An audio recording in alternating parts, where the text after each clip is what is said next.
Welcome to the Whose Body Is It podcast. I'm your host, Isabella Malvin.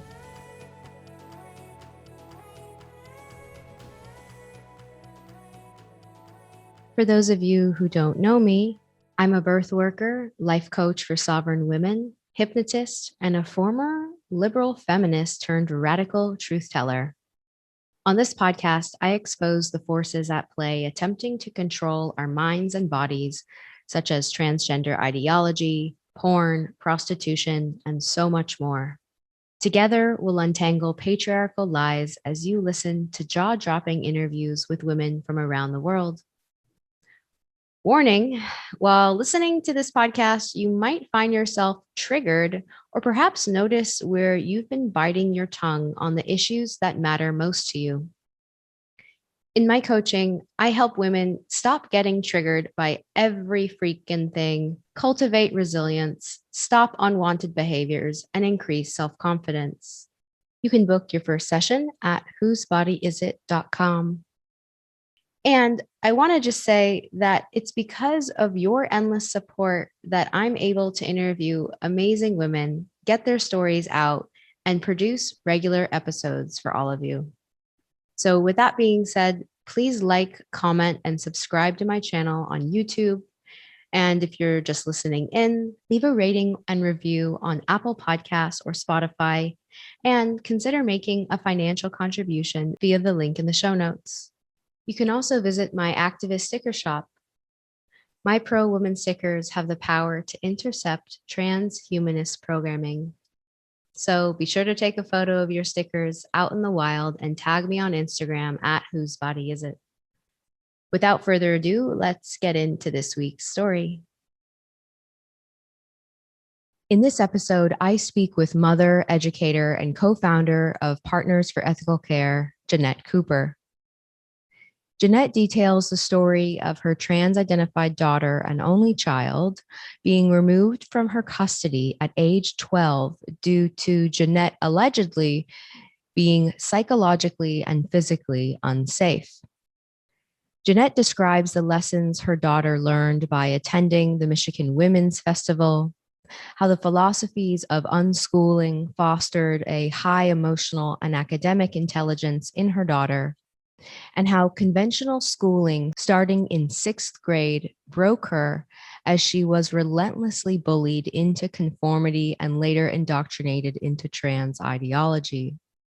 Jeannette discusses the goals that were met by her daughter identifying as trans, coolness, acceptance, the layer of protection it offered her from being bullied, and the social ostracization, and even awards for bravery.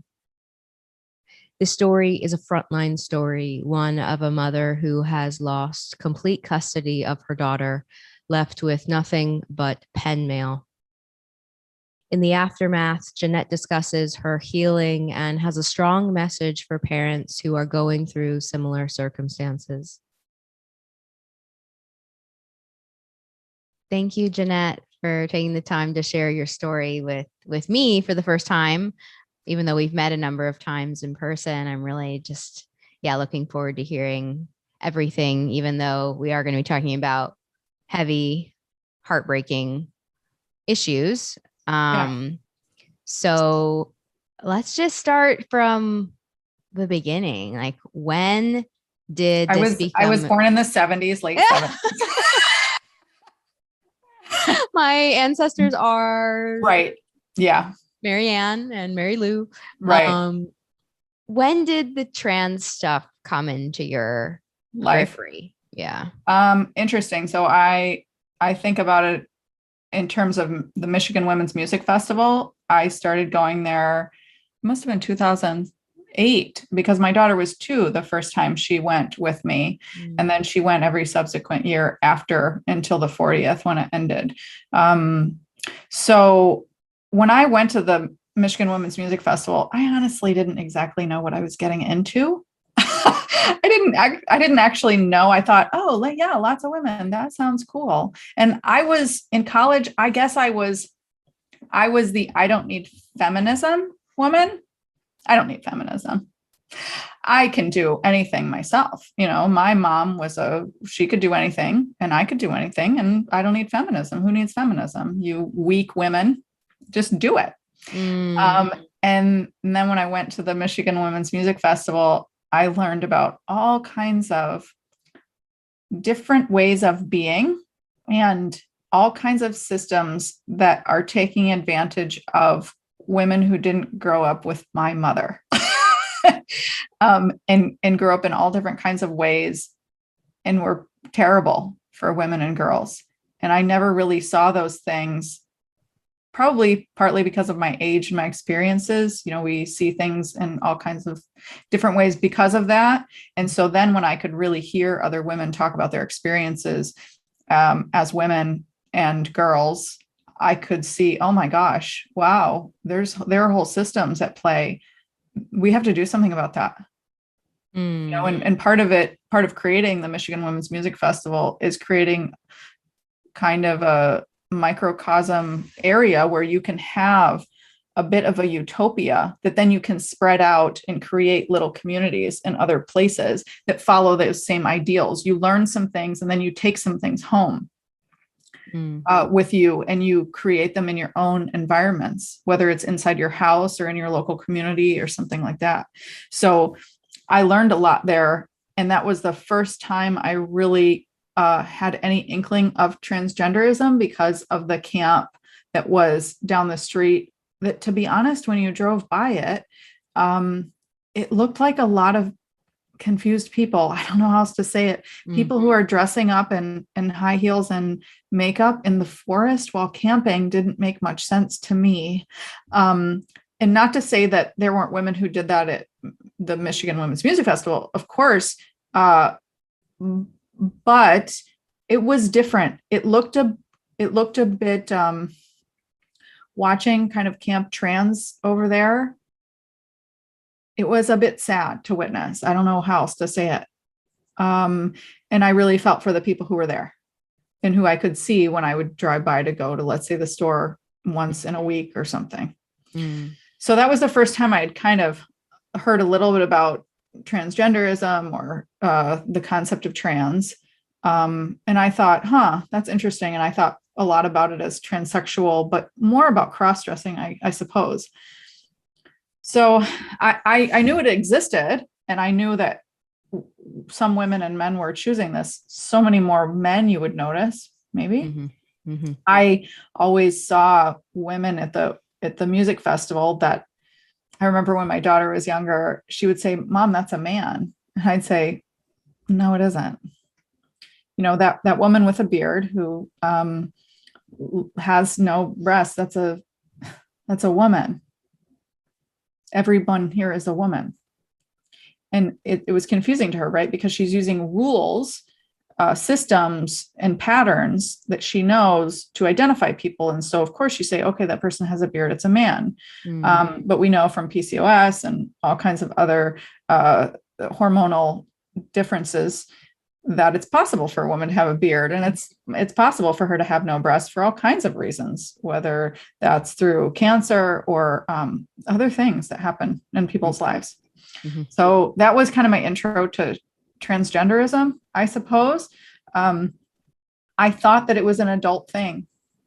I don't know how else to say that. And I honestly didn't think that people were having surgeries on their bodies. Yeah. I just didn't. I thought it was mostly men in dresses, and I had no idea that this was happening to children. So that's my intro to transness, I suppose. So if your daughter she was 2, and then maybe 8 was maybe the last year, 8, 9, something like that. So this is still maybe like at least 6 years ago, 7 years ago. Yeah. It was a bit ago, but she, it was every summer she was there, and she learned to be quite independent there because it's a kind of a closed society in a way. We do things ourselves. We support each other. There's extremely high level of trust, especially between children and adults. We take great care with children and want to treat them each as our own, and empower them as, I don't love that word, but allow them space to grow and learn in a safe place. And I could watch her do that. I would literally stand in a place where I could see her very far away, struggling to figure out which way she should go on a path, and just allowing her that space to struggle. And I watched her discern, should she stop this woman who passed by her and say, excuse me, I don't know where I'm going, or I'm trying to find my mom or something. And I watched her make those decisions. It was really cool to witness because I could see her. She was fine. And I saw her thinking, do I stop this woman? Or also me wondering, does that woman stop and say, hey, are you lost? But what's interesting in that environment of Michigan is kind of the adults know that children are going to figure it out. And so they treat children like human beings instead of like infantilizing them. Right. And that creates space for children to grow because they're not being enabled. They're actually being supported to have this space for discernment. It was awesome to watch. It was awesome to watch children do that. It sounds like a Montessori approach to, like, you give children options and you create the container for them to make choices in a controlled way, you know, like there was still a container of the festival and knowing who was there and understanding the shared values of the event. And then we go to the trans stuff and it's like autonomy, like this illusion of autonomy. Like we have to listen to every single thing they say. And if they say this, it's true. And we are going to, quote, protect their autonomy so much that we're going to lie to their parents about what they're asking us to call them or do for them or order for them or all the things. So that's what you described sounds totally healthy and nourishing and good and not what later went on with your daughter. Yeah. And what's interesting is I don't know, many people know this. My background is actually in education. So I'm doing my PhD in education and I'm a candidate at DePaul University. And I focus on homeschooling and government regulation. So I believe strongly in the government as part of our society. And I have great respect for the government. I'm one of those people who says, gosh, I might not like this law, but I'm going to follow it. And I'm going to work to change it. I'm not just going to disregard it. So I feel that it's a tool for us as the citizenry to use. That said, we have to actually participate. So I'm interested in doing that. But my focus in homeschooling, I really like the concept of unschooling. The way that it has evolved in the popular culture is different than the way that John Holt, the original theorist of unschooling, envisioned it. He had always said that unschooling was not child-led. It was child kind of created, let's say, or it's not that adults don't play a role and adults are simply there to enact whatever the child wants. The adults are also human beings inside a child's life of learning. So it's learning through living. In the same way that you and I learn through living, children should be learning through living in the unschooling model. It's not that the child makes all the decisions, because that's not true in the greater society. We all make decisions based upon who's around us and what kind of, options we have in our financial life, social life, emotional life. And unschooling is that concept where children can do that same thing. And they're not infantilized. Like I said, they're not less than, and they don't need to be talked down to. They're full human beings, because children are full human beings. So it's saying, yes, they have certain capabilities and we're going to create an environment, but the adults are part of that environment. They're not simply tools in a chest for a child to utilize to achieve some goal. The parent and the other adults, supportive adults in the child's life, have a role to say, I'm not sure you should see what happens if you blow up the minivan. Like, maybe we could just take a like a Tonka truck and do it. How about that? Oh, I think that it's very easy for people to misinterpret unschooling as completely child-led. yeah. That's just not the theory. Right. And that's not how it was envisioned. And we're seeing something akin to child-led living that doesn't reflect an original theory that kind of came out of this unschooling idea. And it's so interesting how those things interplay in my world, because I know a lot about the theory. Did you know all about this before you had your daughter, or is this a recent, and like this, your study, is it, I mean, a PhD takes many years, but Yeah. when was this all kind of coming to fruition as you were going through everything with your daughter, or? No, I started having homeschool for my daughter when she was 3. Oh, wow. So I knew all about kind of homeschool theories. I got more into it, of course, when she was 9. I got divorced, which causes a lot of, it is a major trauma to children. And I started my PhD program and became very immersed in all of these theories that I was interested in, and then how they are related to schooling. So I say I focus on education, not schooling. I'm kind of anti-schooling. So I knew about those theories and the concepts, not so much in depth that I do now, but I did have an interest in children as human beings, as full human beings. Right. So then where does trans ideology, start to touch your daughter or come into your daughter's life? Because there's one thing that's, I knew a little bit about your story before we scheduled this. And what struck me immediately was that, oh my gosh, like this woman is a rad femme. This woman brought her daughter to Michigan Women's Festival, and her daughter went through this. Like, oh my gosh, that is how does that happen? Scary. Yeah, because I think, a lot of women who are coming from a place of prevention or intervention, which is, kind of everyone now, because it is everywhere, perhaps are naive, like I was, to like who the type is, who this happens to, like maybe the mom wasn't feminist, maybe the mom was homophobic,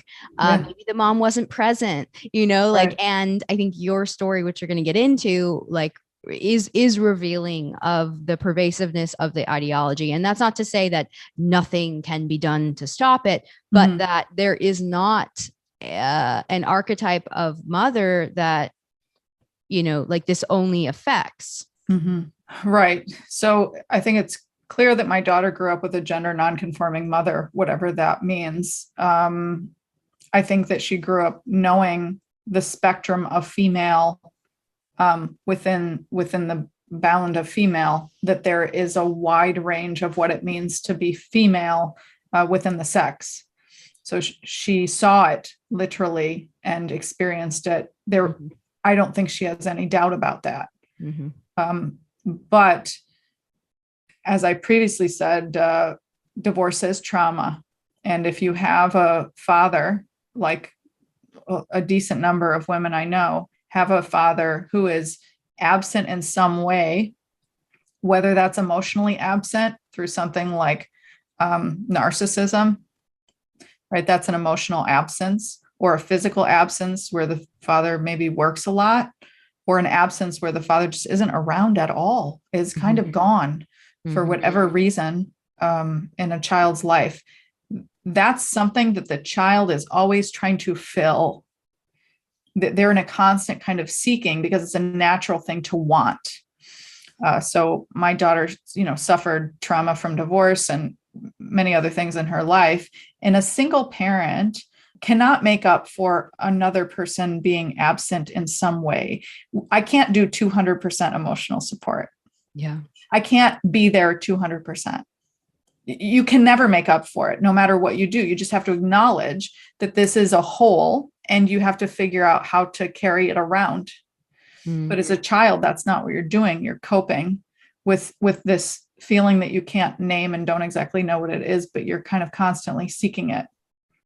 So when she was homeschooled, she went to school in kindergarten and first grade, and like many of our children, she's very academically smart, very articulate, because of course she was around adults a lot. So I say she's very good at presenting as an adult. She knows how to talk to adults, because I had her in multi-generational experiences constantly. She sounds like an adult, and she can kind of code switch between all different kinds of social groups, including adults, little kids, kids her age she struggles with, because she wasn't around them in large groups. That didn't feel familiar to her. Multi-age groups felt familiar. So she went to school, kindergarten first, and then it was just I felt like that was actually harming other children by having her take up a lot of the time of the teacher, because she was kind of ahead of kids. And and so I said, she'll be better at homeschool. And we still continue to do after school programs at the local school. I was on the school board. So I was also the treasurer of the Friends of group, which is a fundraising group. So I did that for 6 years, and I was heavily involved in the school, still volunteered at the school, even though she didn't go there, and still part of the parent group, always doing stuff at the school. I mean, I have been a certified teacher in a couple of states. So I felt that the choice of my daughter's schooling would be better for homeschool. So I used the method of hiring teachers, who most of whom were not certified teachers. They were people who were passionate about a topic. And I would say, great, I'm looking for a geography teacher, for example, because we traveled a lot to different countries and all different kinds of places. And I wanted her to have that experience, because geography and kind of social studies doesn't start until 5th grade, which is ridiculous. Yeah, that's true. Yeah. And we had traveled. I mean, she had been, by her 8th birthday, she had probably been to India, where her dad is from, maybe 10 times. And we had been to Japan and Jordan and all kinds of places all over the country here in the US. Wow. So I wanted her to be able to learn a little bit more about geography, or if she was interested in science. There were a couple years of homeschool. She said she didn't really care about math explicitly. So we didn't explicitly do math. We just didn't. It was just integrated into whatever else. If we had to build something, then of course you need math. I mean, you need math for lots of things, but she didn't explicitly want to do it. So I said, okay, sure. But we integrated all of those things together. Whatever she was interested in, I would hire a teacher. They would work and teach her, let's say 5 hours a week, give or take. And they would do all of their lessons and stuff. And it would involve generally leaving the house and doing things in the real world. And it was awesome. It was really curated by me and her. It was a cool experience. That's awesome. I want to go to your school. I want to unschool at your house. Yeah. I mean, it's a bit of schooling with an unschooling. It has enough structure, I think, to provide ideas. So the idea that unschooling is somehow a child wandering around and just picking up a rock and saying, what is this, is not. You create an environment for the child to ask questions, right? Kind of like you were talking about, a little bit like Montessori for the younger. Right. So then she went to school. She said, Mom, I want to go to school. And I said, okay. And every year we would have that discussion. Do we want to continue homeschooling? Do you want to try to go to a traditional school? What kind of school? And what are you thinking? Yeah, 2nd, 3rd, 4th, 5th grade. She wanted to continue homeschooling, and she decided somewhere around 5th grade, I want to start school, go to school. And so we started looking at schools in 5th grade, and the local public school that I was on the school board and volunteering for really was kind of not a good match. I talked to the teachers there. I knew them, and they said, we'd love to have her, but the girls in her class are not that nice. And she was in Girl Scouts with some of those girls, and I'm sure they're very fine young women now. But at the time, the dynamic was not great. And there were teachers who said, I don't think this is a good idea for you to come here. I would love to have her, but I don't know that she's going to be, fit well. So I said, I appreciate that. And we started looking at schools. I found a school that describes itself as progressive. It's called Catherine Cook School here in Chicago. It's kind of what you would describe as a second tier independent school. Pretty small, as in, 15 to 20 students in a class. It seemed to be very hands-on. I thought it was great. And she started going there. She was super excited about going to school, right? It's like, unlike other kids, she's choosing to go to school. She's not made to go. She's actively choosing it. And so she's excited. She's pumped. She's like super interested in having homework and like having materials and putting things away and having a desk. And it's like amazing. It's kind of like you felt in kindergarten. It's super exciting, but she was in 6th grade. And the kids terrorized her because nobody in 6th grade wants to go to school. And she loved learning and she loved helping the teacher. And she was completely bullied because she was really smart. She's quite beautiful. And she was very good at school. And all the teachers loved her. And she was nothing like the other kids. She was everything that they had as goals for graduates of the school already. So it was a little bit tough to create growth for her. And it wasn't pleasant for her to be around people that she didn't understand why they didn't like homework. It was an opportunity to learn more stuff. So why wouldn't they like it? It didn't make sense to her. And the whole idea that I had raised her in, which a lot of other parents say something similar, I taught my kid to be nice to people and then the other kids would be nice to them. And my daughter went to school and, she would say, hey, when you said this, it made me feel kind of sad. And next time I wish you wouldn't say that because it hurts my feelings.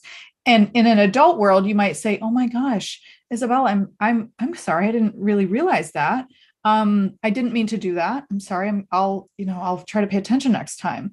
But in 6th grade, they say, screw you. I don't care. Yeah. No way. Yeah. So the social rules that she learned, which work well in the greater society, don't work in middle school. And I remember going to a parent-teacher conference and the teacher said, well, she's having trouble fitting in with peers. And I said, no, I understand that. I can completely understand that. So what are the things that she's not doing well that you think other kids are kind of doing better? They're like, no, that's not the issue. The kids don't really follow all the rules. The kids don't, they're not always perfect. They don't do all these things. They're kind of sometimes not nice to each other. And she doesn't have a tolerance for that. I said, it seems like the other kids really need to step up. I guess I'm a little confused about my child needs to devolve. Like, right. What are you saying? Yeah. I'm sorry. I don't get it. I don't think she needs to do that. I think others maybe need to adjust or what are you trying to do here? And I agree with what they were saying. No, she wasn't thriving there for sure. But I'm not sure what the goal was, because to change her was to actually make her less of what they were aiming for in a child to be a graduate. Right. So it was painful. And actually, I have her picture, her first day of school picture right here. This is her first day of school picture. Oh, there she is. She looks so sweet. Yeah, she's wearing all black, which is super cool. Oh, she's so cool. And she had these fashion glasses. So those aren't like real glasses. Those are fashion glasses. And she really loved them. And they're like pixelated. And she had red ones and yellow ones and black ones, and green ones. And We used to bike to her school every day. So we would get on bikes and bike at like 7:15 in the morning, bike 2.5 miles to school. I've never been a biker, but I was like, let's bike to school. Let's do it. And so I live in Chicago. So on Chicago city streets, bike to school all the way until you're frozen in the winter. And then you say, I can't do this anymore. And then in spring, we start again. I would bike her to school and she would have her fashion glasses on and all the safety equipment and all the stuff. And one day she forgot her glasses and she doesn't need them, obviously, for seeing. She forgot her glasses. We were halfway there and she goes, oh my God, mom, I forgot my glasses. And I said, okay, do you need them? And she looks at me like, yes, but no, right? Yeah.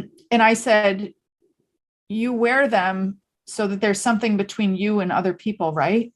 Mm. Like a bit of distance. And she said, yeah. And I look at my clock and I was like, I'll go get them. Stay here. And so I raced my butt back on my bike, got the glasses, came back. And it's like a safety thing, right? Mm-hmm. It was her signature style. Like everybody knew her as having these glasses and they were so cool. Even though people kind of made fun of them, they thought that she was her own person. You could see that she was her own person. She wasn't really trying to be like other people. Mm. And of course, you can only withstand that for so long until it just gets squished out of you. And that is schooling.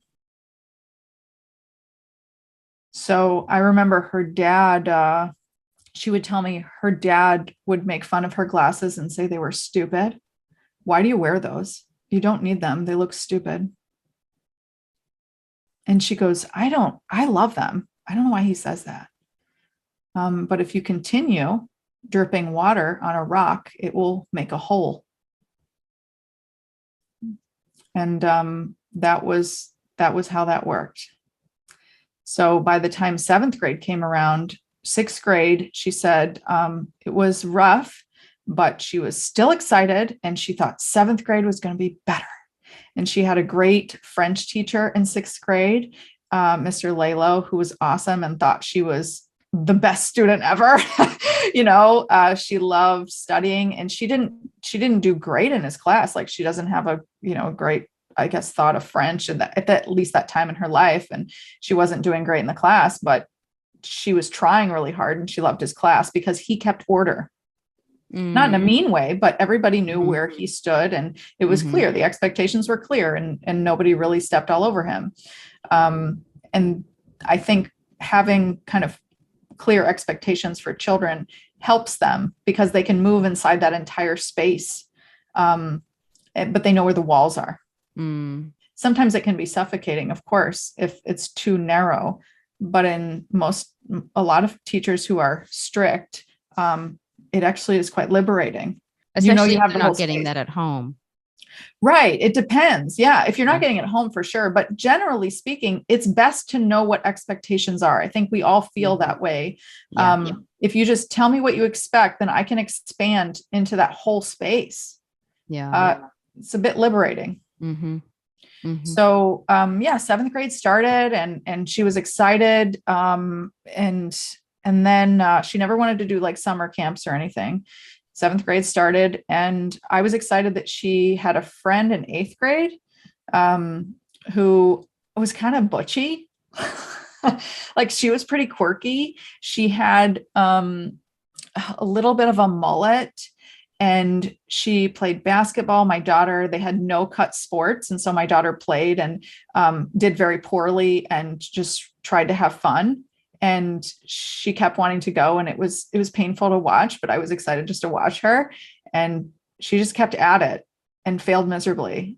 And it was fine. I was like, keep going. That's cool. And do you want to keep going? Okay, great. And she would cry after every volleyball game because she was terrible. And I'd say, the first year, 6th grade, and then she signed up for 7th grade and she wanted to do it again. And I said, I'm sorry, I don't understand why you want to do this. You cried basically all last year and said it was so difficult because the other girls on the team, a couple of them were serious bullies. They would literally step in front of her when the ball was coming at her to bump it. She would get 30 seconds out of a 60-minute game. It was painful. And that's a no-cut team for you, where everybody gets to play. Only the really good girls get to play for almost the entire 60 minutes. And the other girls are supposed to sit there and cheer them on. So that continued in 7th grade. The bullying kind of got worse, but I was happy that she made this friend. And I thought they were cool together. And I kind of started to sense that she liked her, like romantically. And I thought, oh my God, that's so cool. Because at the Michigan Women's Music Festival, there's a lot of lesbians. And right. And so I was excited that, she kind of had what seemed like a girlfriend, but she didn't say that. And I remember Valentine's Day of her 7th grade year, I said, is there anybody that you want to get a Valentine for, or Valentine's? Like, is that a thing that kids do in 7th grade? I don't know. Like, do we need to go to Walgreens and get this? Is this a thing? I don't know. And I said, is there a special like boy or girl that you want to get something for? And she kind of looked at me like I knew something. And I said, it's whatever. Like, is there a special boy or girl? And I said, is there? And she's like, oh yeah. And so I said, okay, well, where do you want to go? Like, we can go do that, or you can walk down by yourself, or whatever. Let's make a plan, because the day's coming up and we should probably plan ahead. And she had gotten a gift for that same girl that didn't arrive before the girl was supposed to go on a trip. And so she had ordered it from Amazon and it declined her gift card. And then it was the day it was supposed to arrive and it said, canceled, and she was panicking. And I said, she's like, I want to get her this gift. And I could kind of sense this was like a girlfriend. Right. And so she walked down the street to a used bookstore. I said, okay, here's what we're going to do. Cause she leaves today. Tell her we're going to be there by 4, whatever. You go to the used bookstore. I'll get out the wrapping paper. You get, what you think is appropriate. And then come back. We'll wrap, we'll get it in a thing, and then we'll go. We'll drop it off. Great. And I remember her, we were driving back from the girl's house, and she just ran up to the door and gave it to her. And we were getting back from the girl's house, driving back, and she goes, Mom, I really appreciate you taking me there. I really appreciate it. You didn't have to do that. Aww. And I said, it's no problem. And it seems like an unusual thing for a kid to say, but she used to say that stuff all the time. Wow. She used to randomly kind of say to me, Mom, I really appreciate the things that you do for me. I know it must be really hard for you to manage all this stuff. And I know that there's probably other things that you want to do. And instead you take me to these things. Just this high level of emotional intelligence and literacy. Yeah. It was unbelievable. I didn't only, I have one child, so I didn't really understand, maybe do all kids do that? I don't know, but I don't think they do. No. It was really amazing. Wow. And the best part, of course, when she was like, Mom, you're really cool. Like like you really are. Like other people's parents, they're nice and everything, but you're like cool. You're not like them. I'd say, oh my God, stop it.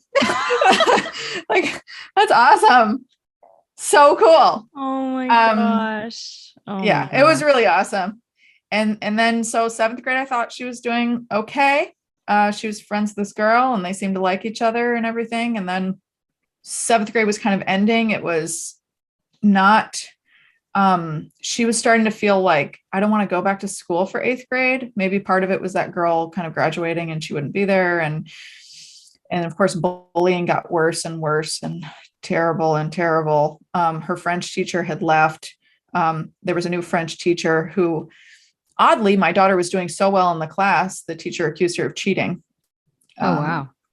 which I was very angry about, obviously, because her scores were so high. The woman said she must be cheating, which is pretty painful.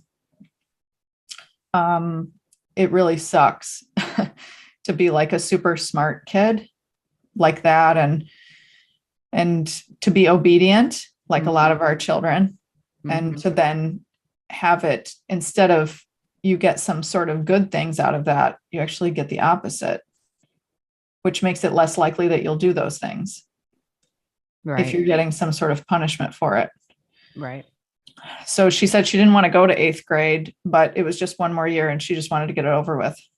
Summer, like I said, she didn't really do any after school stuff or post summer stuff. But then I said, okay, she's 12. She can spend some time at home by herself, and I can go. I run a lawn care company along with some other things and have properties. And so you spend time at home. I'll meet you for lunch. And then when I get back home, we'll hang out and all of that stuff. So it was kind of a regular schedule where she had some time to herself. She could talk on the phone. She could go a few places by herself on her bike or walking, and she would check in, Mom, I'm going here, whatever. And then something kind of shifted at the end of June. She was very adamant about going to her dad's for some reason, like spending a lot of time with him. And I had her custody wise for 7 days a week, 6 nights a week. So he had her like Friday to Saturday. And then a few hours on Tuesdays. So he had her for maybe 24 hours and I had her the rest of the time. And so she said, oh, I want to go to dad's. I want to go to dad's. And I thought, this is weird. She never really wanted to go there that much. And he did some fun stuff with her. And so she would like that. But sometimes she would come back from her dad's crying quite a bit and talking about how awful it was. Oh, wow. I mean, in what way? No ways that, things that I would contact my attorney and she would say, unless she's physically being harmed, there's not a lot we can do. So emotional things, psychological things are nothing, I guess. A bit unpredictable. Looking back on it, I think one of my regrets is not telling her that what was happening to her had happened to me when I was married.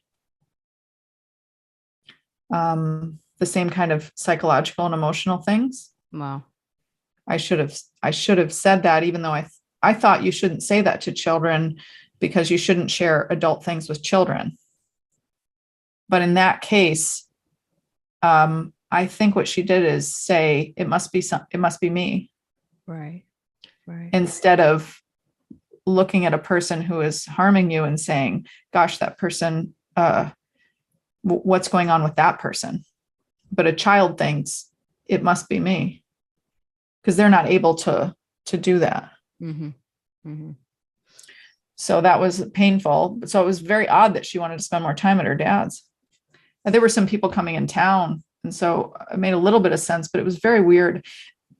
And then she started cleaning her room pretty intensely. And I was kind of excited about that, of course. We had a bit of a separate spaces rules. So we had to keep common spaces clean together.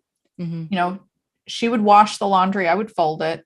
I would load the dishwasher, she would empty it. We had this shared economy of living, where she would have, responsibilities. I would have adult responsibilities, and she would kind of learn and scaffold to things that she was capable of, obviously. And then she started cleaning her room, and I thought, fantastic. It seemed like she turned a corner in some ways. Like all of a sudden, her kind of a bit of depression, anxiety, sleeping a lot, which she had always done since really being a baby, that kind of dissipated. Like she was kind of more excited about things, and she just really seemed to turn a corner, and she started organizing her stuff, and she seemed excited and like, hey, Mom, well, what are you doing today? Well, have fun. And it was cool. And then I thought, when a kid does like kind of nice things for you over the top, you're kind of wondering why. Mm-hmm. And so it started to strike me as a little odd, and I was kind of waiting to figure out, why is this happening? So that was weird. I had a little bit of a hesitancy and skepticism about that, but I was happy that she was like organizing her stuff. She was a pretty organized person, but her room was a bit crazy. She was a bit of a hoarder. Like a lot of kids who have loss, they tend to hoard things. They don't want to let go of things. And then she asked to go to her dad's, and I said, okay, we'll have him, contact me, and he and I can work it out, because that's how it works. Adults having adult conversations. And he didn't really contact me, and whatever. I took her for a regular 3.5-hour visit to her dad's. And then, I didn't take her, actually. She got picked up when I was at my job. And then I went to go pick her up from her dad's, and I waited a few minutes, and then I texted and said, hey, I'm outside. And that was July 22nd, 2019. And eventually he came out, and he said, he kind of had his arms crossed, and he kind of had this like kind of smile on his face like this. And I said, what's going on? Like, where's Sophia? And he said, she doesn't want to come or go, home.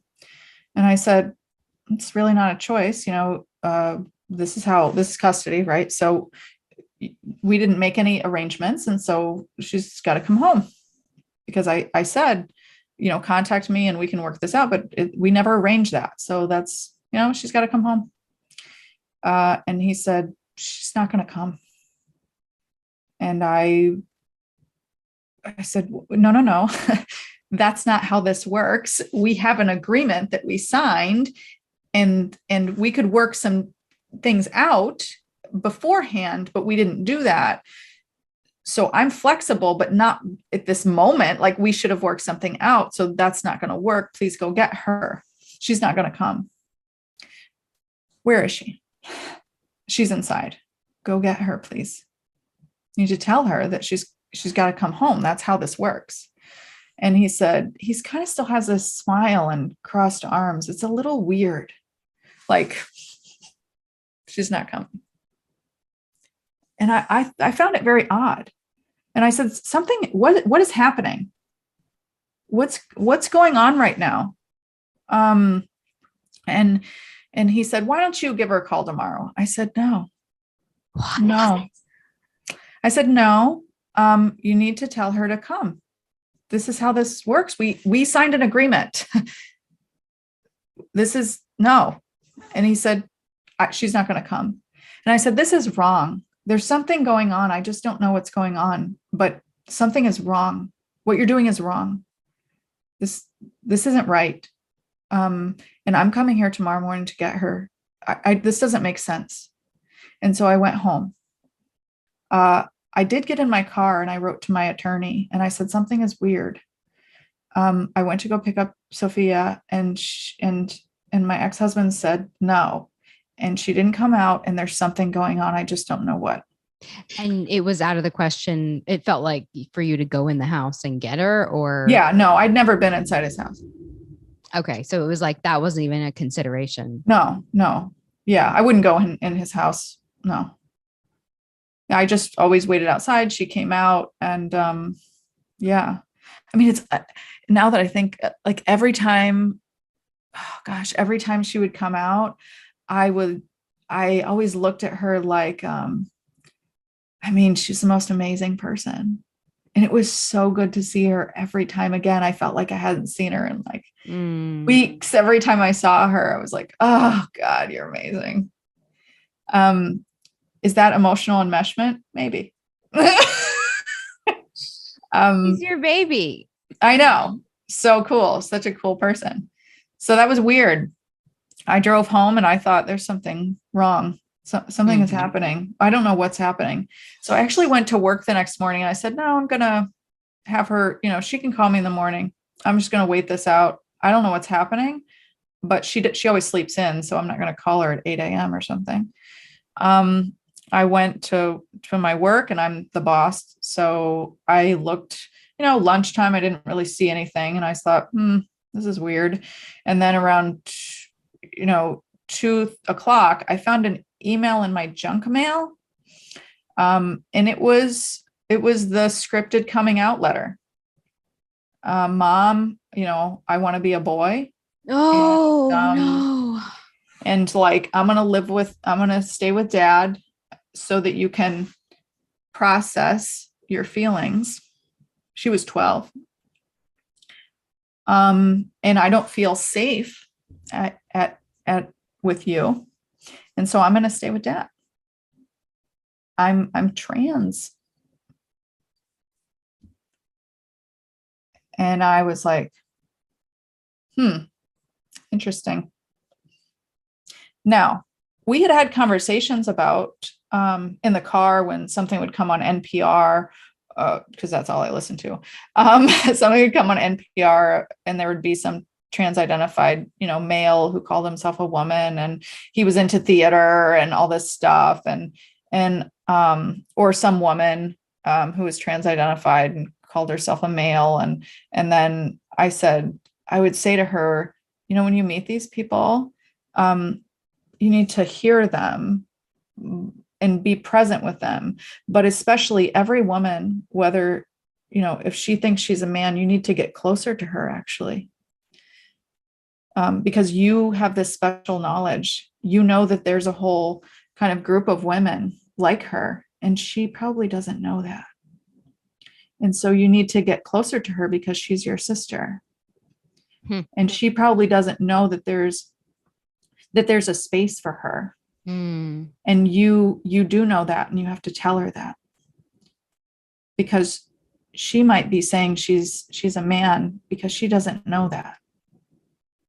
And don't be scared of her. I want you to get close. And show her that you love her just the way she is, and that she doesn't have to change anything about herself. And we had talked about that. And I said, it's kind of sad that somebody is thinking that they, just because they like theater or dance or whatever, that somehow they're a woman. It doesn't make sense to me. Why can't this man just be a man who likes dance? So we had talked about that. And I guess I didn't really notice her doing anything differently when we had those conversations. I remember her being a little bit upset one day in the car when I said, I have this friend, and her daughter is saying that she's a boy now, and she's been saying this for a while. And my friend is actually a nurse who injects her daughter with testosterone. And I said, I would never do that.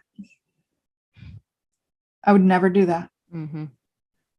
Because I would be harming you, and I would never do that. And I can't understand how she could do that to her child. But I will never do that to you. So I'm not sure where my daughter got this idea. But it seems that she got it somewhere.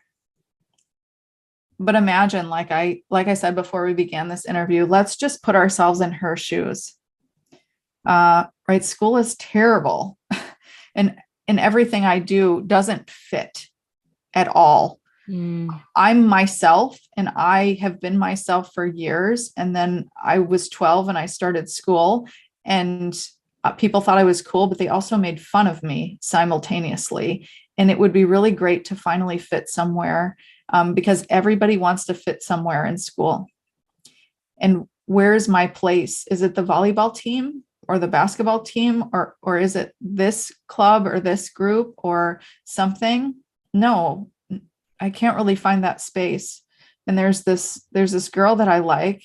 And so I want to start a GSA, a gay straight alliance.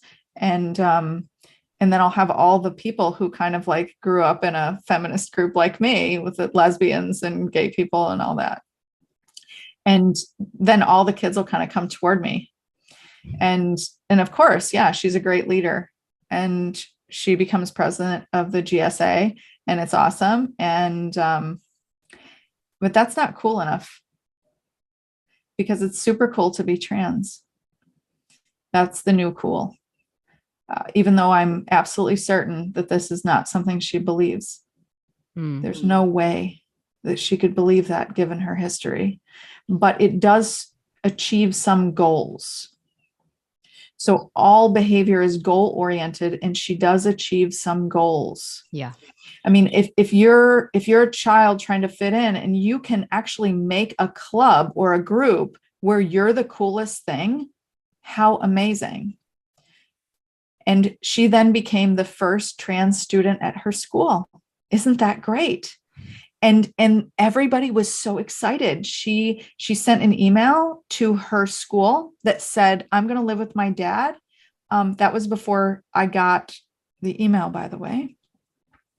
"I'm going to live with my dad because my mom is psychologically and physically unsafe, even though I was the room parent for her school, the parent volunteer for her class, that then my mom is unsafe. And so I'm not going to live with her anymore." And I was subsequently barred from going to that school. Oh my gosh. Because I wasn't allowed to be in her presence. But because she said I was by unsafe. her. Dictated by her. But how can dictated you legally... by a school who is saying, let's err on the side of caution. But don't they need legal No, they grounds? don't, because they don't. Because it's an independent school. It's a private place. That's why. Okay. So in a public school, that would be harder to enforce. It would be harder to enforce. That's, when I think about it, I went to a private school till I was in 8th grade, and I remember we had private security. I mean, that seems actually. Yeah, the Chicago Police Department works off duty at the school. Yeah, and I knew all of them because, again, we biked to school every day, and so I talked to them all the time.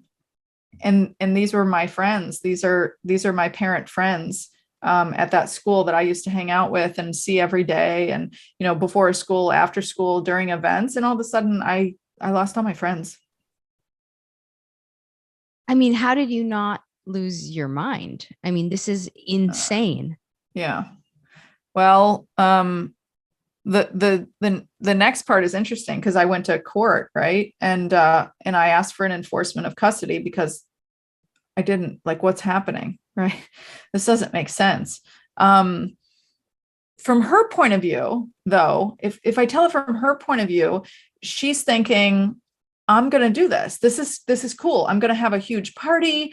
And the school sent out an email to everybody to say, this is my new name. And these are my new pronouns. And everybody should be very welcoming. And if they're not, then they're going to get it. And so now all the kids who used to make fun of me on the playground and used to call me names, oh, that's off limits now. Right. They can make fun of a girl, but all of a sudden a girl who's trans, nope. Oh no, you can't do that. And so they were warned. The entire school was warned. This is our first trans student and we need to be welcoming. This is fascinating. I mean, she is so smart to create this scenario, this loophole into acceptance. It works. Now, is she conscious? Like, is she consciously thinking these things? No, she's problem solving, right? Totally. So a kid isn't consciously thinking. When our parents kind of ask their kids, why do you think you're a boy? That's not the question. The question is, what do you get when you say you're a boy? What do you get? And she gets things. So the school sent out a big email, this is our first trans student. We want to welcome them or him or whatever the pronouns were at the time. And all of this. And at the end of the year, so she was always really smart and did really well. And every year we would go to the awards assembly. 6th grade we went, and people got awards for, citizenship and courage and all these things. And it was so cool to watch. And I thought, maybe she's going to get one. Like, the awards all seemed like they applied to her, I mean, she was great. And it never happened. And then in 7th grade, we went to the awards ceremony. And then I started to pick up on the fact that not all the parents were there. The parents who were there were parents of kids who were getting an award, and no other parents were there. So then I started to think, wait a minute, all these parents know ahead of time that their kids are getting an award. And so they must have taken off work or something. And so halfway through the 7th grade awards ceremony, she was like, maybe I'll get this one. And I'm starting to realize, like, hold on, I don't think she's getting anything, because I wasn't told she was. And it's not just 8th graders who are getting awards, 6th graders, 7th graders, 8th graders, all of them are getting awards, but I guess I'm realizing she's not going to get one. And I said, maybe not this year, but we'll see. And I think you deserve all of these, at least a lot of them, but who knows? Let's see. And at the end of 6th grade, more so at the end of the 7th grade awards ceremony, she full on cried. And she said to her teacher, Mr. Lalo, that French teacher who had left the school, and they still talk to each other via email and phone, and we met up for lunch and stuff. She said to him, like, what do I have to do? What do I have to do to get an award? Like, I thought I was really great. Like, everybody says I'm really great. So, like, what is it? Like, I don't get it. I'm doing everything. And he said, yeah, you deserve all those awards. Like, yes, I agree with you. And I think there's something messed up about the system, for sure. Like, you were the best student. You're fantastic. And she was like, I don't get it. I don't get it. Why am I not getting recognized? Because I would say, a lot of people would say their child is exceptional and unique, but my child really is exceptional and unique. Like she's crazy, amazing, smart, and so generous, and so caring. She embodied all of the values of that school when she entered. So there was no growth that they could say that they made in her. And I don't have to tell you that she won the top award in 8th grade for overcoming all of the transphobia that exists. And how courageous was she? Wow. Unfortunately, I didn't see her get that award because I was banned from the school. But she did it. She got an award because she was trans.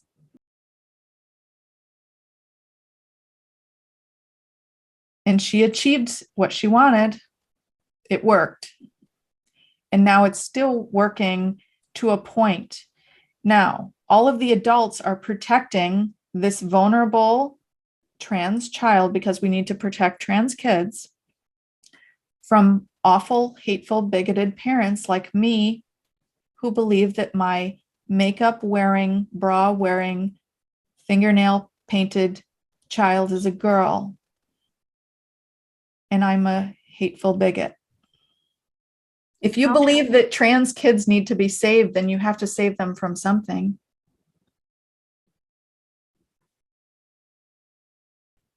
What is that? I agree that she has and had a lot of anxiety and depression and all kinds of things. Mm-hmm. And I wish that there was a magic solution to solving all of that for everybody, not just for her. Like, I wish that were a thing that were solvable for everyone. It's not. It's a lifetime of discernment of a bunch of different things, and finding good friends, and finding, a good job, and things that you love to do, and feeling a sense of self-confidence after a while, and finding people who love you for who you are. And that's not gender affirmation. That's not the magic pill. It's complicated. because it's social. Social is always complicated. So since she got that award, or since that day where she did not come out of her dad's house, how much time have you spent with her? 7.5 hours. Oh my God. In about 1,100 days.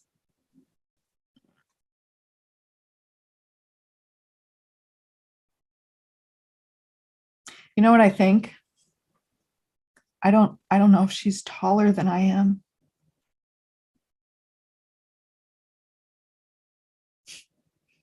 Does she like peas still? Does she still wear ankle socks? Oh my gosh. Is she better at tying her shoes?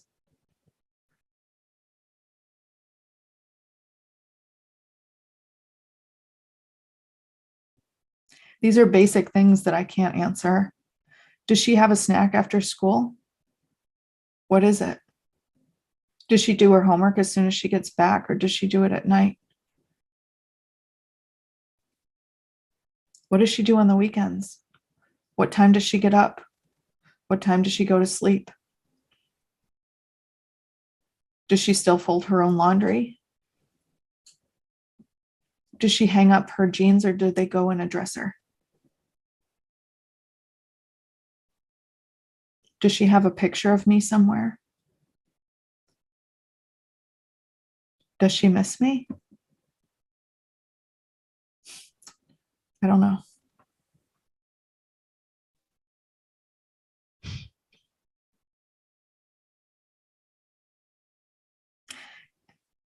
It's weird.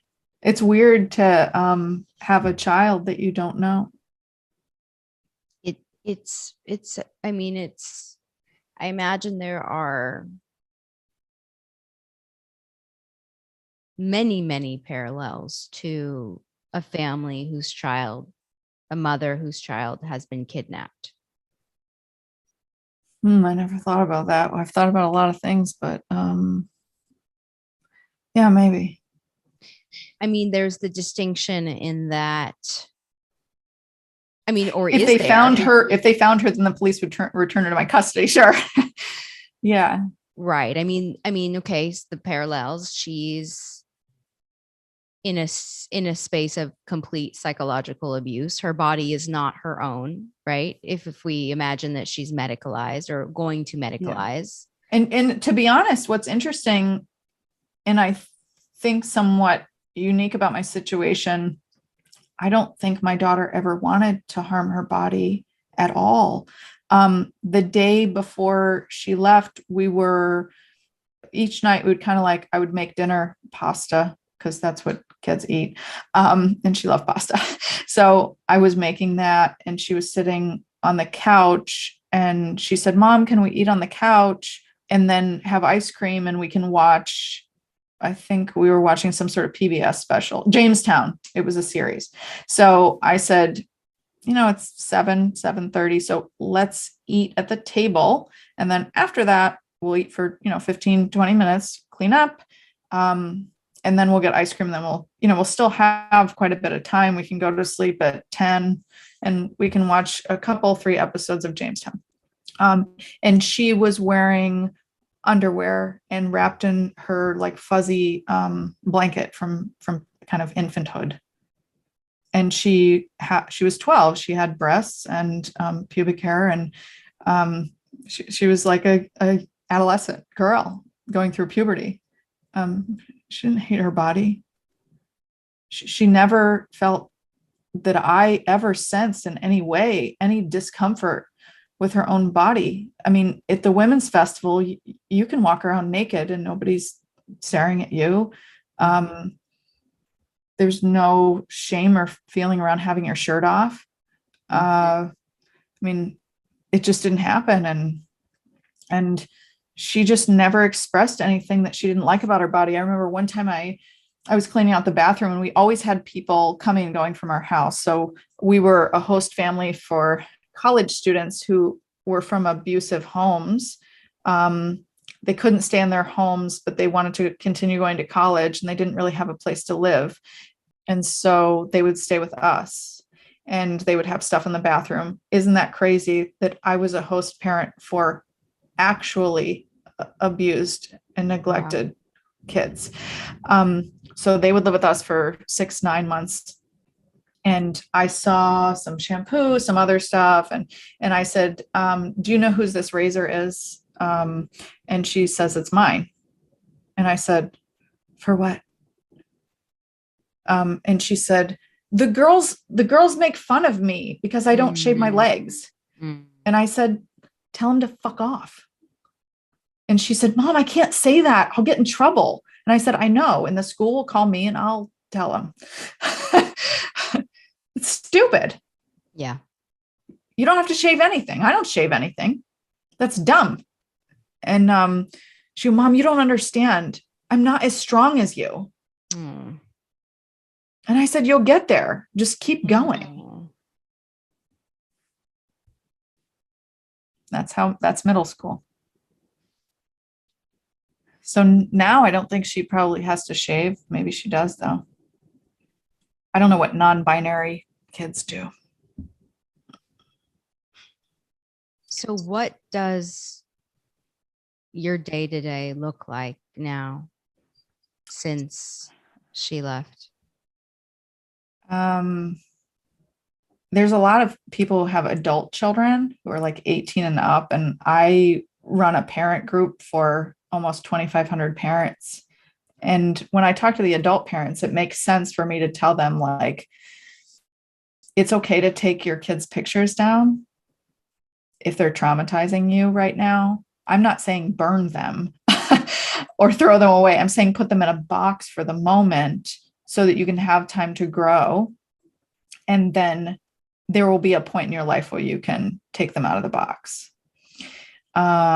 And your child is making their own decisions and you don't have control over those things and they're an adult. And that's kind of like my life because I have no control. I would say the legal agreement that I signed. I don't think I had a choice. If I didn't sign it, it would have been taken and more would have been taken from me.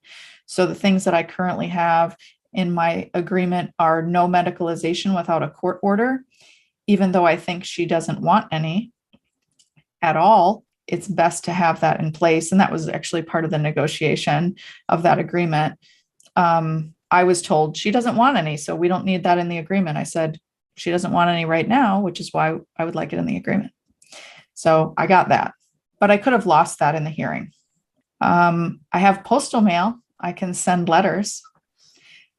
But when I was sending letters with her birth name on the outside, Sophia, I was told in court that if I sent one more, that I would be charged with endangerment because it was distressing to her.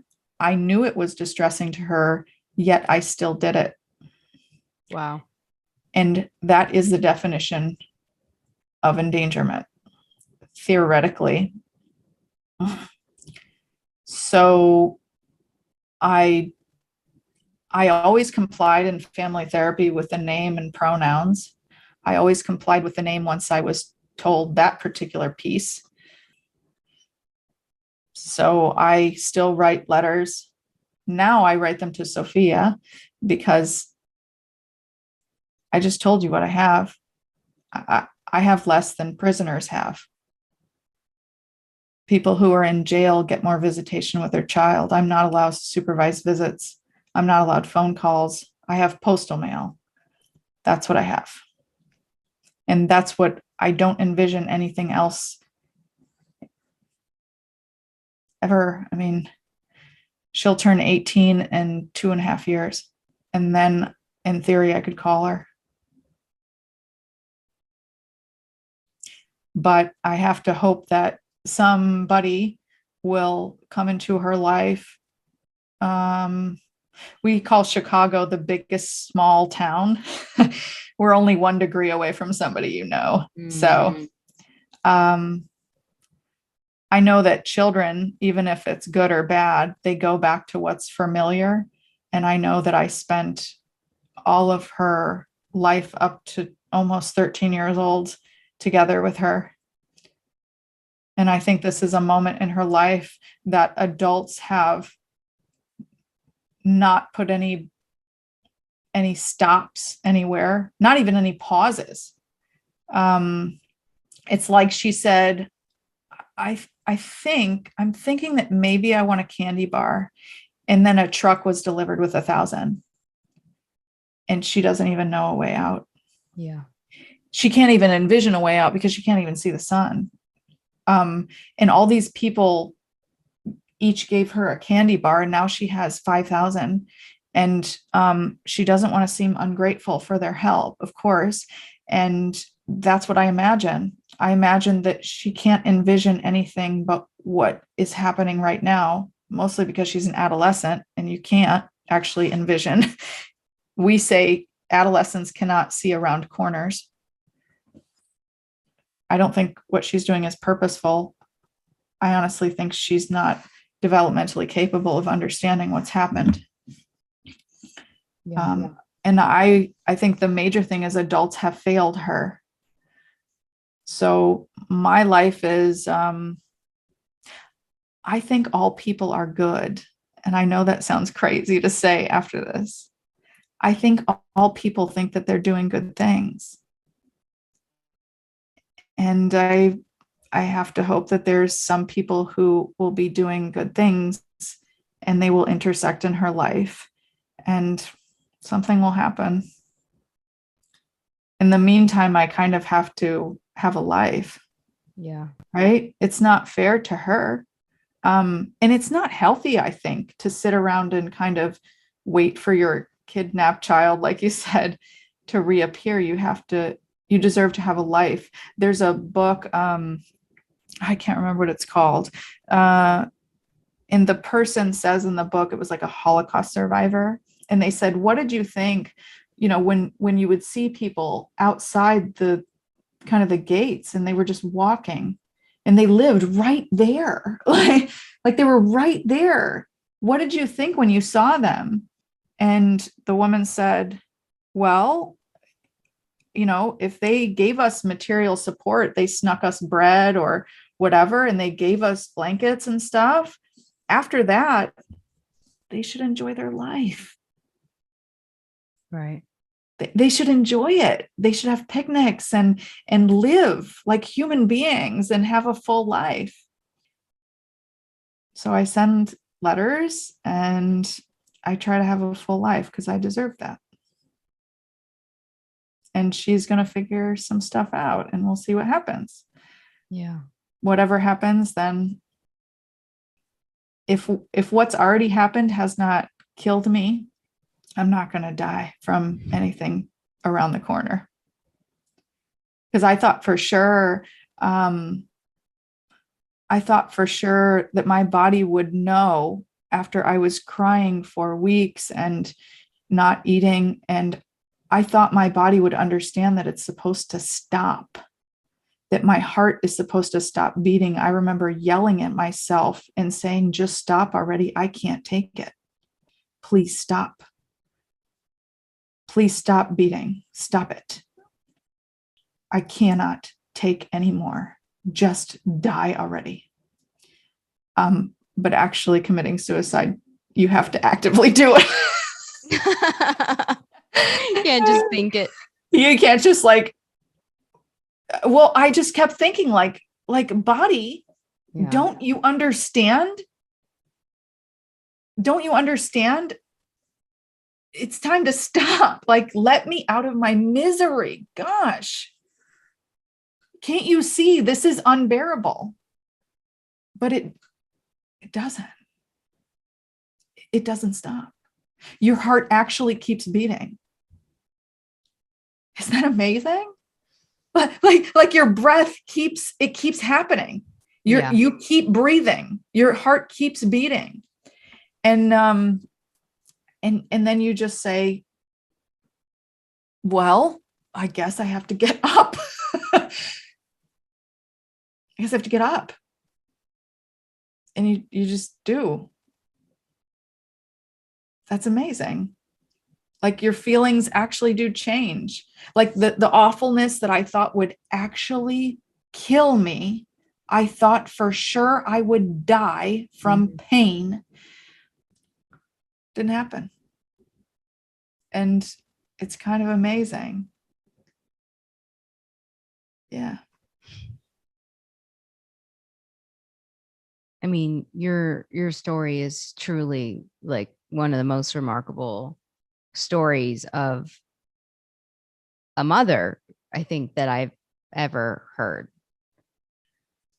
It's believable if you believe that there's such a thing as a transgender child and that they will kill themselves if they hear their birth name.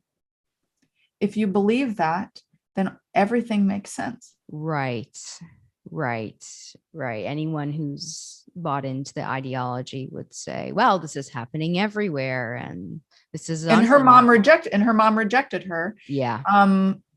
Because she believes she's a girl. Yeah, that's rejection. Right.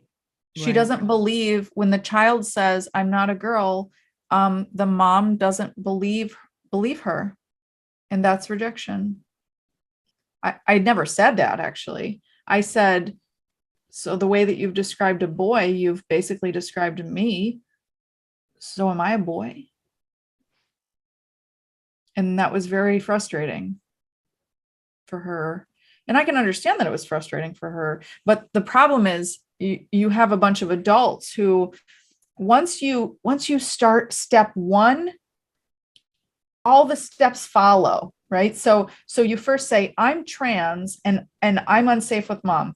Okay, so then you investigate, the court investigates and says, well, actually, we don't actually see any abuse or neglect. So we're not opening an investigation into that because it's just not, we're not seeing it. It's not there. But the child in her mind does not have a sense of safety. At that juncture, you have a choice.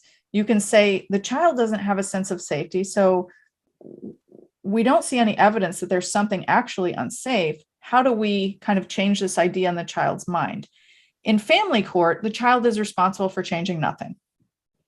The parents have to change around the child. And that should be true in many ways. I mean, it really should. You want the parents to adjust to the child and to try to create an environment for the child. In this particular case, there's more than just mom, and there's no space for boundaries or belief systems. So there's no space for me to say, I believe children cannot change sex. I would have a better argument if I were religious, to be honest. I would probably have my child if I were religious. Right. But because I believe in something like evolution, that's not a religion. And these judges are just totally corrupted. I mean, is it just across the board No, I think, if you ever watched the Nuremberg trials, so you watch the guys go into that little glass box or whatever, and you say, okay, so you walked the people from this building to that building. Right. And you walk them from there to there. So you knew that they were going to go into that building, and then out, you knew that bodies came out of that building. Yes. Okay. So you walk them to the building where they were going to die. No, I walked them from this building to that building because I had to walk them from this building to that building. I didn't kill them. Right. I didn't do that. All I did was walk them from this building to that building. I didn't kill them. And everybody is walking my child from this building to that building. Every single one of them. The judge then says, okay, well, what does the child psychologist say? What does the family therapist say? What does this person say? Okay, well, then those people all say that. All right. So then this person says that. That's just one person. And then this one person says this one thing. And then this other person says this one thing. Are they responsible for severing the relationship between me and my child? Is the guy who walked the people from that building to that building responsible for all the deaths of those people? Is he?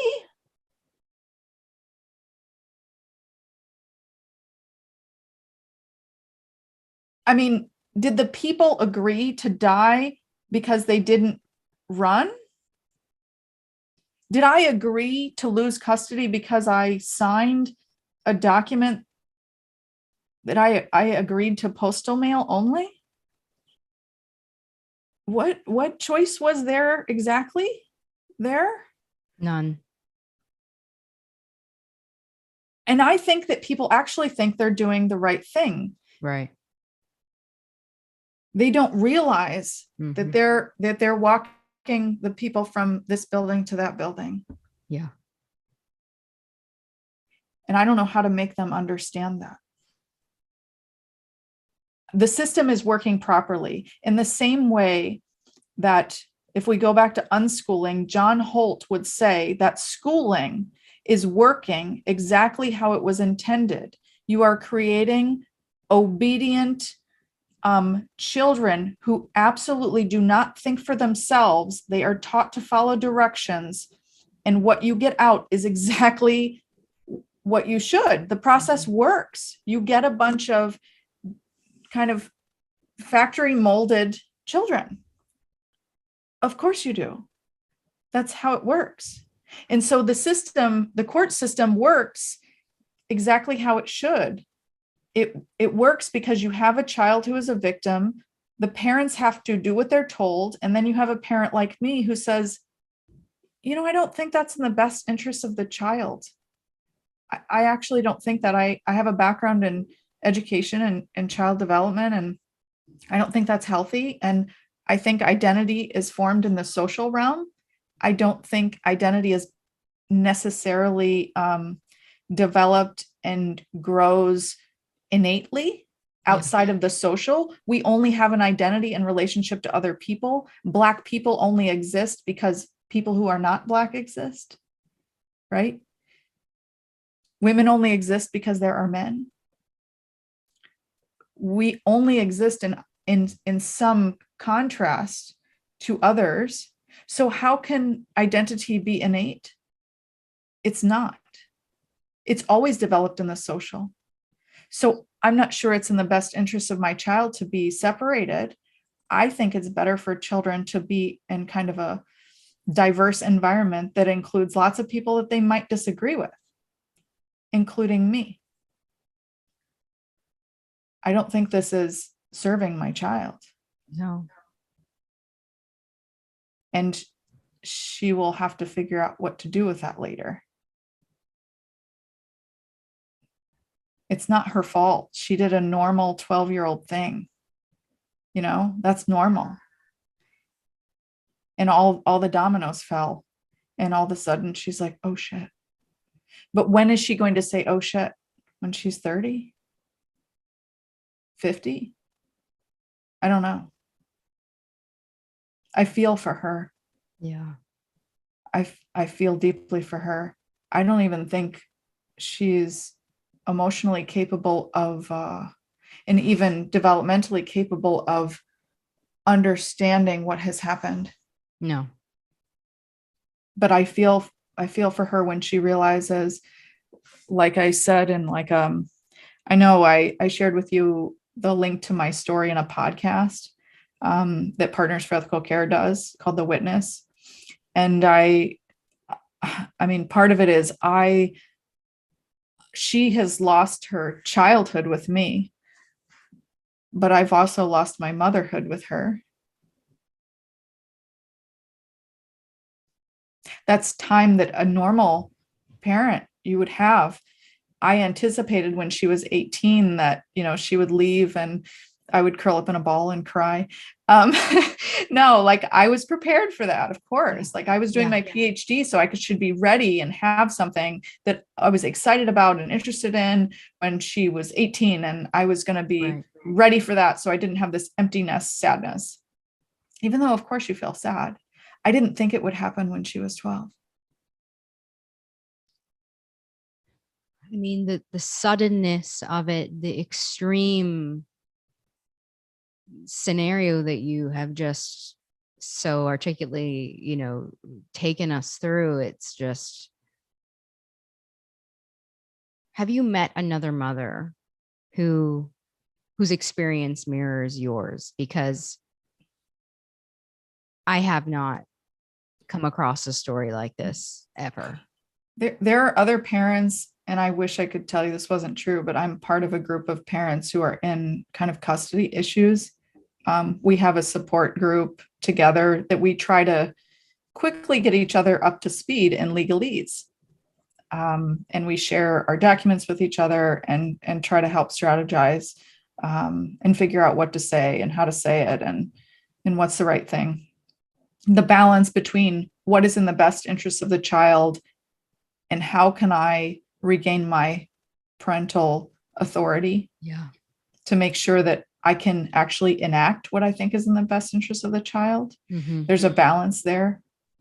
I know that there are fathers who have no contact with one of their children.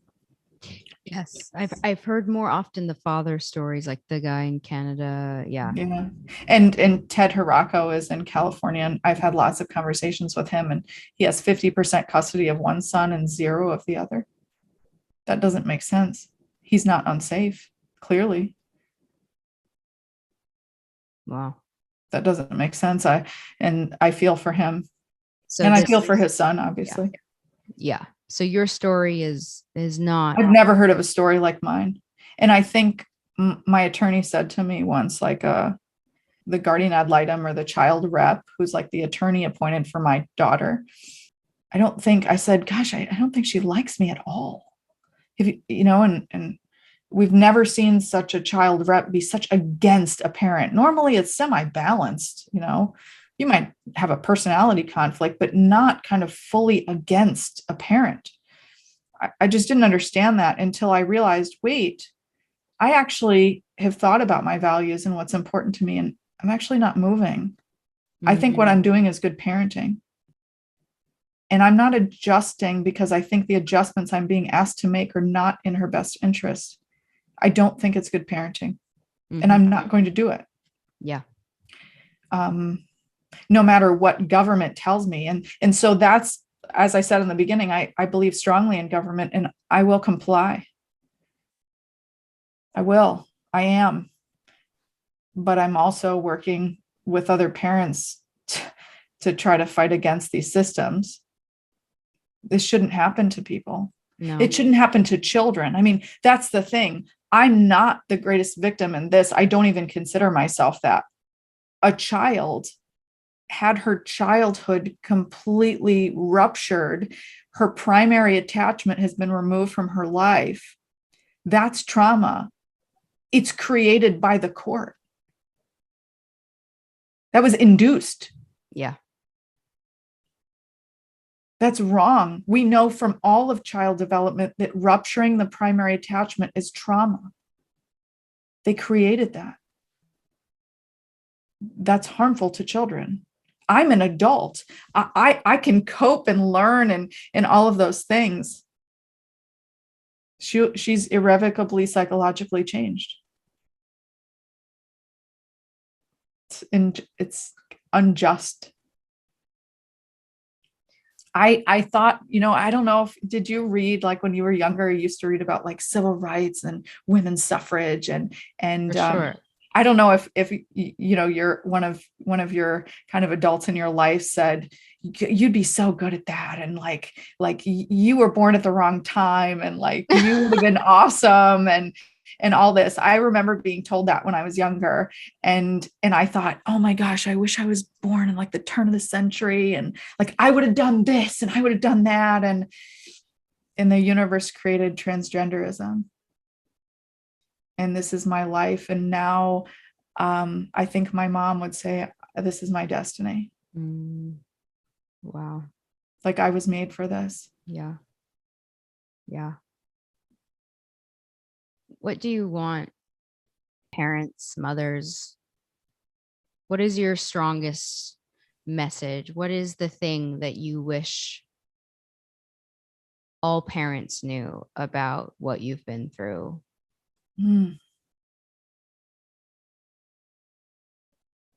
it's interesting. You began this by saying that my story was heartbreaking, and I think that's true.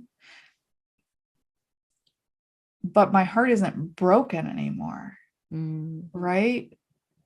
It heals. It's kind of self-healing, right? People come up and they say, I think you dropped this.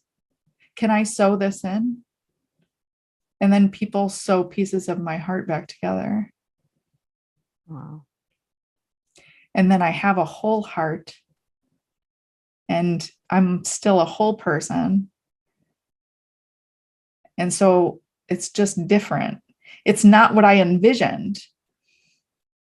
And so I guess people have to carry their sunshine with them, because whatever happens, they're going to make it.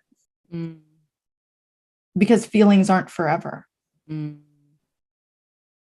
not. Yeah. And people are good.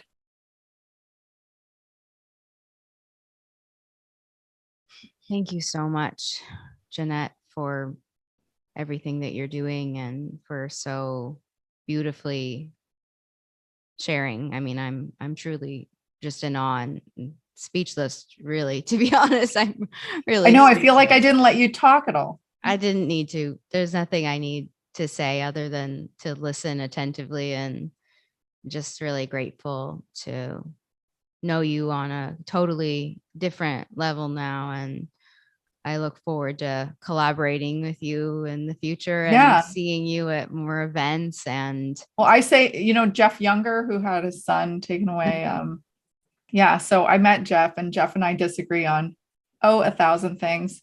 But we said when we were in Texas at SMU, kind of doing awareness and talking to people, I said, because people are like, don't you have anything better to do?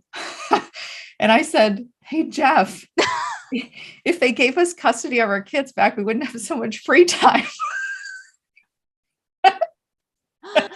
Oh my God. He's like, yeah.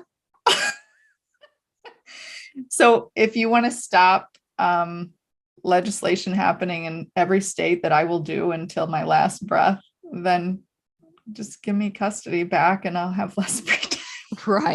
Right. Give me, take, end the war. Yeah. And I'll sleep. Yeah. But I like this. These are some of the most amazing parents and people I've ever met. These are people who live with intention.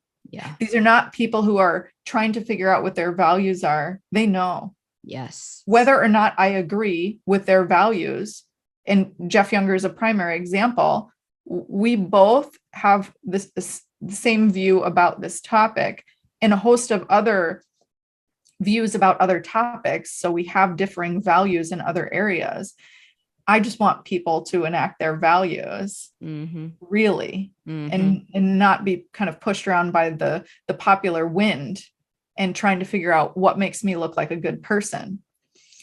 And the people who are kind of in this and really taking a close eye at what's happening to children and using critical thinking and saying, I don't think this is right, and I'm not going to do this. I'm not going to walk the people from this building to this building. I'm not doing it. I'm not going to do it. Those people are some of the most amazing people. Yeah. It's such an amazing experience to meet all of these people. I say to parents, you know how you tell your kids, don't meet strangers on the internet. If you're talking to somebody online, like don't go meet that man in the park. I tell parents, go meet strangers that you met on the internet. Yeah. Go meet them in person. You and I have met in person. We are friends from the internet. Yes. So go meet strangers on the internet. That's the takeaway. It's true though. It's true. Yeah. Life-changing. It really is. Who would have thunk it? We'd be here. I know.